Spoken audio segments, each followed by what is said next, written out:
Саламатсыңарбы балдар, кыргыз тили сабагы. Бүгүнкү сабакта биз силер менен каталардын үстүндө иштейбиз. Көп окуган көптү билет дейт балдар. Ошондуктан китептерди көп окуп, өзүңөргө жаңы маалыматтарды алып, билим казынаңарды көбөйтүшүңөрдү каалайм.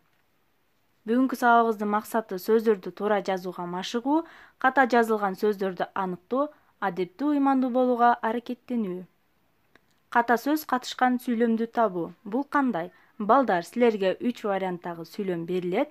Ал варианттын 2 вариантындагы сүйлөмдөрдөгү сөздөр туура жазылган болсо, 1 вариантындагы сүйлөмдө бир сөз ичинде ката кеткен. Балдар, дагы кайталайм, сүйлөмдө эмес, бир гана сөздө ката бар. Бүгүнкү силердин максатыңар ошол сөздү табуу. Эмнелерге көңүл бурууңар керек? Созулма үндүүлөр сөз ичинде кандай жазылат? Адам аттары, жер суу аттары кандай жазылчу эле? Ошондой эле жөндөмө мүчөлөрү, көптүк сандагы мүчөлөр жана жеке таандык мүчөлөр уланганда сөздөр кандай жазылат, ошого карайбыз. Күн жылуу экен. Ала тоону күндө көрсөң, күндө кызык. Мен 5-класста окуйм. Төмөндөгү сөздөр туура жазылганбы деген суроолуу сүйлөм таздан тарак сурабайт. Билимдин көбү, акылдын көркү. Ачык сөздүн даамы ачуу келет. Хандын да кайырчу тууганы болот. Эртең мектепке барам. Чегирткеден корккон эгин экпейт. Кандай адам кейчел болот. Футболдун мекени Англия өлкөсү. Гүлдөр кооз жана жыпар жыттуу экен. Окуучулардын китеби көп экен. Адам билбеген нерсесинен коркот.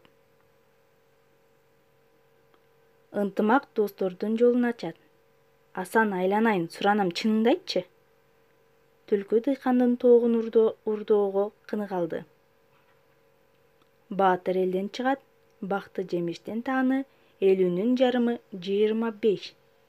Балдар, ар бир сүйлөмгө көңүл буруп, жакшылап карап отурабыз. Сенин карандашы кооз экен. Жакшыда өөн болбойт. Көңүл көрөгөч. Мугалим кирди. Ден соолук байлык, жылдыздар жымыңдайт.